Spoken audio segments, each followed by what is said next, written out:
Our next speaker is Radhika Desai. Radhika is professor at the Department of Political Studies at the University of Manitoba, Winnipeg, Canada, where she is also the director of the Geopolitical Economy Research Group. She is the convener of the International Manifesto Group. Her books include the recently released Capitalism, Coronavirus and War, a Geopolitical Economy, Geopolitical Economy After U.S. Hegemony, Globalization and Empire, Slouching Towards Ayodhya, From Congress to Hindutva in Indian Politics, and Intellectuals and Socialism, Social Democrats and the Labour Party, which was a New Statesman in Society Book of the Month. Radhika, please go ahead.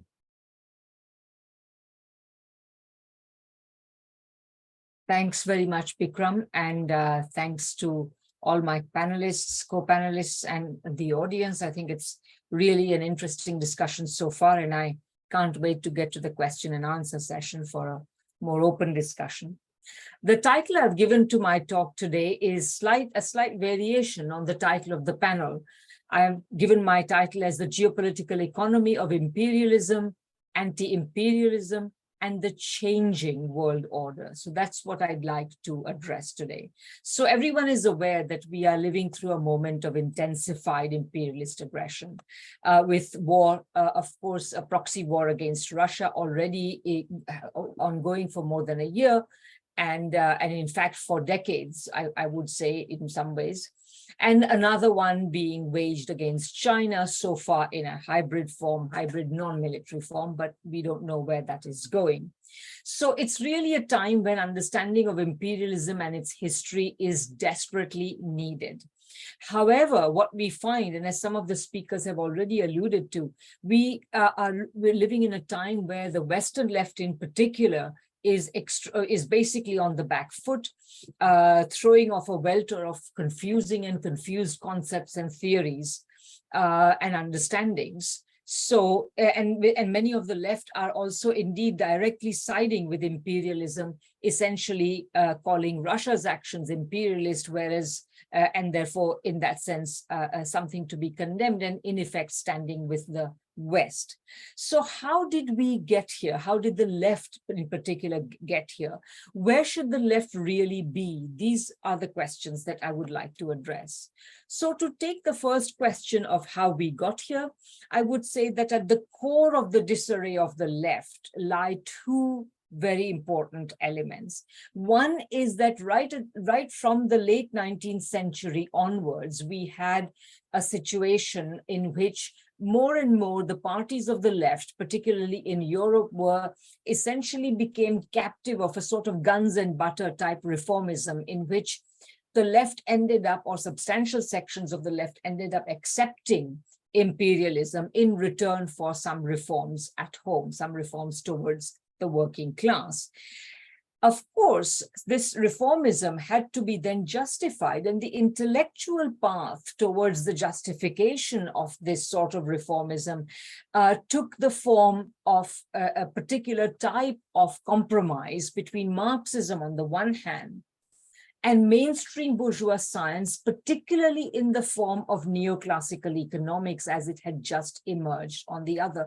Just to remind people, neoclassical economics emerged in 1870, and just 3 years before the first volume of Capital had been published. Now, of course, I've written a great deal about this capitulation, and I don't want to go about it at great length. It would take too long.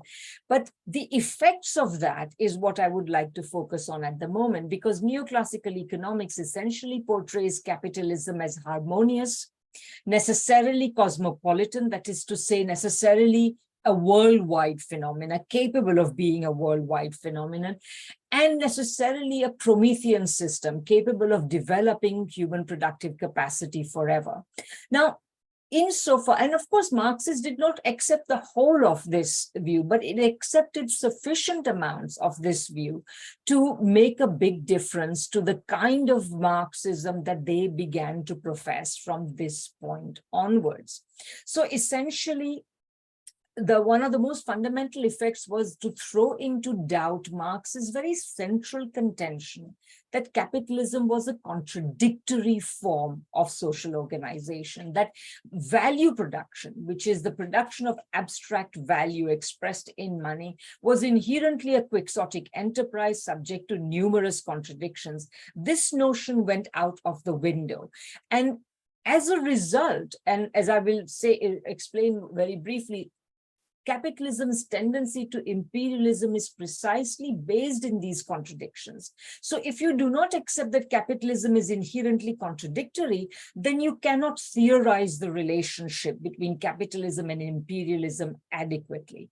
So this became to plague the left. So there were sections of the left, particularly those connected with the journal New Left Review and Verso, etc., that actually in many of these writers actually came out and said, imperialism happens, it's very sad and bad when it happens, but it is not necessary to capitalism.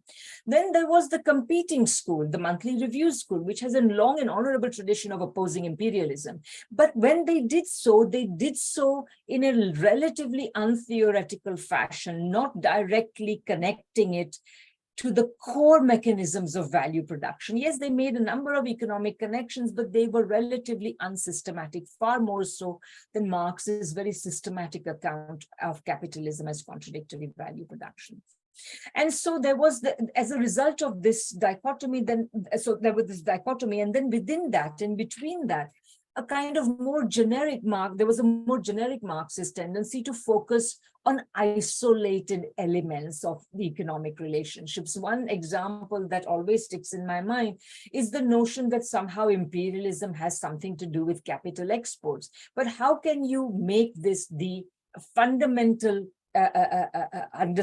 make this fundamental to the understanding of imperialism at a time when the leading imperialist country has long been a sinkhole for the rest of the world's capital? That is to say, not only is it not exporting capital, it is importing capital at a great rate of knots. It just does not make sense. So this is one tendency, and then this is associated with a whole range of other tendencies. The history of imperialism tends to get whitewashed with notions such as globalization, in which, you think about the capitalism on a world scale, not in the form of imperialism, but as though capitalism is simply spreading capitalist relations all over the world. Or you think of notions of hegemony, that somehow necessarily capitalism's development is connected with a series of leading countries organizing its productive expansion. But of course, we are now living at a time when capitalism seems unable to expand productively. And as I argued in my book, Geopolitical Economy, what's called US hegemony never succeeded as a project. And ideas of this succession of hegemonies and hegemony stability theory are less social scientific theories and more theoretical dress being given to this fundamental ambition of US elites. Furthermore, people argue that imperialism is a historical constant. Indeed, many authors think that they can show how radical they are by saying things such as imperialism is as strong today as it ever was. In fact, it is stronger. But the fact of the matter is, if we do not understand that the current crisis consists of the decline of imperialism and its desperation to hold on to what remains of its power, we will not understand this crisis. So anyway, in this context, then inevitably backwardness, the left is unable to challenge the notion that backwardness is somehow rooted in the original shortcomings of the poorer societies of the world. And that therefore their development, they must go through some kind of capitalist development, then a working class will emerge, and then it will fight for socialism. Well, if we are waiting for that to happen, we are going to wait for socialism for many more centuries, and by that time either nuclear war or climate change will probably have destroyed the world, if not some other problem of capitalism. Furthermore, so socialism is postponed to some indefinite future, and in this context, all forms of actually existing socialism, whether in the Soviet Union and Eastern Europe in the past, or in China or Cuba or Vietnam, etc. Today, all these socialisms are dismissed as productive and political failures, as dystopic societies which have failed, from which we have nothing to learn. And therefore, in the Western countries themselves, the left tends to focus on issues of redistribution rather than focusing on how the productive economy will need to be organized in order to deliver what the people need.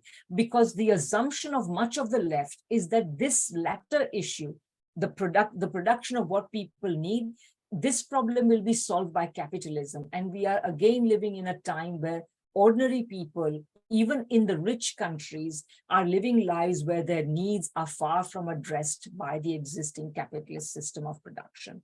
But I would also say that because, and this thinking about the productive structure of society, since this is not done by the left also fails to understand a couple of really important things. Number one, that the prosperity of Western countries relies on imperialism. And if you're going to rebuild these economies on a non-imperialist basis, it's going to require a heck of a lot of effort. And this effort needs to be undertaken now if we are not going to allow fascist forces to take over. And the other thing that is forgotten is that the material achievements of actually existing socialisms in the Soviet Union, in Eastern Europe, in China today, Vietnam, etc., these achievements are not appreciated, even though they have achieved extraordinary levels of development, not only without the privilege of imperialism. This is very important. They have achieved them without the privilege of imperialism, and they have achieved them in the teeth of imperialist resistance. So if you forget this, you are not going to understand how to rebuild productive economies in first world countries for a non-imperialist order.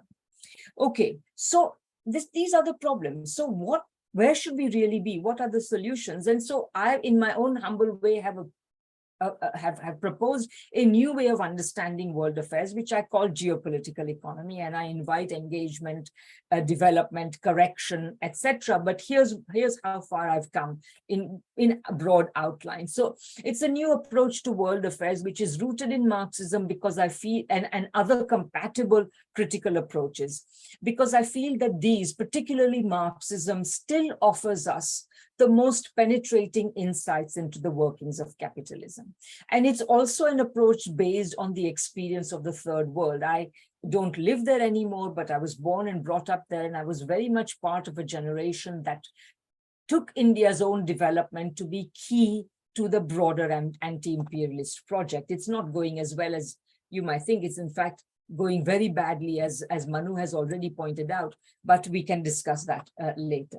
Now, the core concept here is the concept of the materiality of nations, not just classes. That is to say, nations are as material a product, nations and states are as material a product of capitalism as are classes and their organizations. And this is because capitalism is contradictory, and because it is contradictory, it always needs the state to manage its contradictions. And the state manages these contradictions both through domestic actions such as making concessions and reforms and so on. 2 minutes. Okay, I'm going to try and speed up. And through international actions. These international actions are, of course, they take the form of imperialism. And because they take the form of imperialism, and because societies do not wish to suffer subordination very gladly, they are going to elicit the response of anti-imperialism. Imperialism seeks to ensure that imperialist private enterprise in imperialist societies have outlets for excess capital and commodities, and can find territories in the territories that it subjects, both cheap resources and cheap labor. And I would say that these two sets of aims, outlet for commodities and capital and cheap resources and cheap labor, they are contradictory, because achieving the first will endanger the second and vice versa. And I would say that the work of the Patnayaks in particular has made me aware recently that the historical development of imperialism so far seems to have prioritized achieving the second set of aims, cheap labor and cheap commodities, rather than the first set of aims. Now, okay, so what is the result of this? I'm going to jump over a couple of points that I made, and I'll try to conclude within the next minute or so.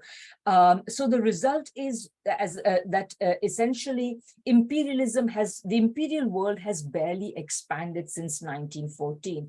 And indeed, this makes me really realize and makes me think, and this is a point I developed particularly in my latest book, is that you can, just as imperialism reached its high point in 1914, you can also say that in the early 20th century, capitalism had also reached its high point. Since it's all been downhill from there, except for the post-Second World War period, but that was exceptional because during this period, capitalism was essentially ringed around with socialistic measures. So that is what really explains the dynamism of the post-war period. The moment we went to neoliberalism, you can, the last 40 years have revealed just how senile capitalism has become. And it is precisely because it is no longer capable of making even the reformist concessions at home that the themes of fascism, which my co-panelists have emphasized so far, has become so relevant today. So to conclude, therefore, the anti-imperialist stance has been essentially, has made the world multipolar, chiefly as a result of the development of the rest of the world and chiefly in communist forms. That is to say, basically after the early 20th century, we haven't really seen successful forms of capitalist combined development. And this tells you that socialism is really necessary to achieve any form of anti-imperialist development. So the most important implication of this for me, I'm going to just jump over the next few points. Hopefully I can bring out my points later. But the most important implication of this understanding is that imperialism and anti-imperialism are primarily about development. Imperialism involves the denial of development, and anti-imperialism involves the assertion of the right to development. This contest is fought out through economic policy, and wars are the result of imperialism's inability to compel subordination through non-military means. I think I'll end here. Sorry if I exceeded my time. I'm Michael Hudson. I'm appearing here for the International Manifesto Group. If you like this video and ones like it, please subscribe. For more information, go to the address on the screen.